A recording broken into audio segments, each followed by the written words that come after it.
दोस्तों मारी गुच्चूनी મોજ ચેનલમાં આપનું સ્વાગત છે। આજના વિડીયોમાં આપણે વાત કરવા જઈ રહ્યા છીએ કે કાજલબેની મને લેવા જવાનું છે, એમના માટે સરપ્રાઈઝ પ્લાનનું આયોજન થઈ રહ્યું છે।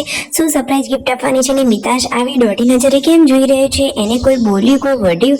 તો જુઓ, સંજીભાઈ અને રણજીતભાઈ કાજલબેની મને લેવા માટે જવાના છે, તેમના માટે સ્પેશિયલ સરપ્રાઈઝ ગિફ્ટનું પ્લાનિંગ કરવાનું છે। અને આજે તો શિલ્પા ભાભી માથામાં મહેંદી નખાવી રહ્યા છે અને તેમના મમ્મી પૂનમ ભાભી માટે શીરો બનાવી રહ્યા છે। અરે શું નજીકમાં કોઈ પ્રસંગ આવી રહ્યો છે?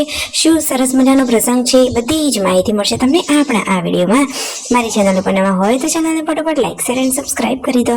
ફૂલ વિડીયો એમ ઠાકોર ફેમિલી બ્લોગ ચેનલ દોસ્તો, ફૂલ વિડીયોની લિંક ડિસ્ક્રિપ્શનમાં મૂકેલી છે, ત્યાં જઈ તમે આખો વિડીયો વોચ કરી શકો છો। આવી ટૂંકી ટચુકડી લાઈવ લેટેસ્ટ ટ્રેન્ડિંગ માહિતી મેળવવા માટે કરી દો મારી ચેનલને ફટાફટ સબસ્ક્રાઇબ। તો ચાલો દોસ્તો, વધારે રાહ ન જોતા વિડીયોની શરૂઆત કરી દઈએ। તમે વિડીયોમાં લાઈવ જુઓ કે આજે તો નવા ચૂલાનું મુહૂર્ત કરી લીધું છે। તેમના મમ્મી અહીંયા ચૂલો મૂકી બળતણ ભેગા કરે અને પછી બાજરીના રોટલા બનાવવા માટે બેસી ગયા છે। રાકેશભાઈની તો આજે માથામાં મહેંદી નખવાની છે અને શિલ્પા ભાભીને પણ મહેંદી નખાવાની છે, કારણ કે દોસ્તો હવે નજીકમાં જોરદાર પ્રસંગ આવી રહ્યો છે। પૂરી ભાભીના શ્રીમંતનો પ્રસંગ છે, એ બધા મહેમાનો એમના ઘરે આવશે।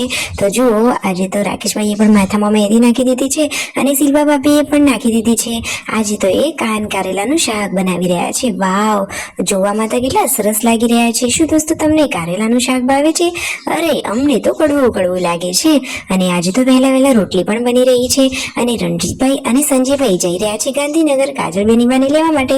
અને જુઓ, તેમના મમ્મીને કહે છે કે અમે બેની બાને લઈને આવીએ અને શનિ રવિ છે તો ઓલરેડી બેની બા 2-3 દિવસ જેવું રોકાશે અને બેનને એક જોરદાર મજાની સ્પેશિયલ સરપ્રાઈઝ ગિફ્ટ આપવાની છે। તો ગિફ્ટ શું હશે? તો દોસ્તો, સંજયભાઈ રણજીતભાઈ બધા લોકોએ કહ્યું છે કે મારી ગિફ્ટ તો આપવી છે, પરંતુ શું આપવું એ કન્ફ્યુઝન છે। તો આ સબસ્ક્રાઈબરોને એટલે કે આપણને પૂછ્યું છે કે ગાઈઝ તમે પણ કોમેન્ટ કરો કે શું ગિફ્ટ આપવી। તો દોસ્તો, આપણાથી થાય એટલી આપણે પણ મદદ કરીએ, તો ફટોફટ કોમેન્ટ કરીએ, એટલું તો આપણે કામ કરી જ શકીએ।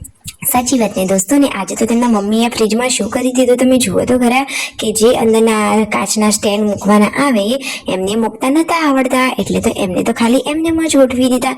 તો જુઓ તો ખરા કેવા ગોઠવ્યા છે। શિલ્પા ભાભી કહે છે કે મમ્મી તમે તો આ કેવા સ્ટેન્ડ ગોઠવી દીધા। જુઓ તો ખરા, કોઈ બી શાકભાજી મૂકીએ તો રગડીને એક બાજુ ખૂણામાં થઈ જાય, આ રીતે તેમને ગોઠવેલા હતા। તો દોસ્તો, આ ફેમિલીમાં તો બધા હળી મળીને રહે છે અને શિલ્પા ભાભીને તો જુઓ પાર્વતી ભાભી માથામાં તેલની માલિશ કરી આપી રહ્યા છે। સગી 2 બહેનો પણ છે એવો રાગ અને છે દેરાણી જેઠાણી, પણ બંનેનું પિયર એક જ છે। જુઓ તો ખરા, પૂનમ ભાભી, શિલ્પા ભાભી, પાર્વતી ભાભી ત્રણેય સગી બહેનો જેવું રહે છે ને હંમેશા તેઓ આમ જ ખુશ રહે। અને આજે તો મિતાશને શું થઈ? જુઓ, મિતાશ તો હવે ચાલતા શીખી ગયો છે, તો આમ તેમ એ તો દોડ્યા જ કરે છે। જોવું તો ખરા કે રાકેશભાઈએ એને છણકો કર્યો તો કેવો ચૂપચાપ બેસી ગયો અને દોઢી નજરે કેવું જઈ રહી છે। અરે ક્યુટ કાનડો તો એકદમ નટખટ બની ગયો છે। તો લાઈક શેર એન્ડ સબસ્ક્રાઇબ।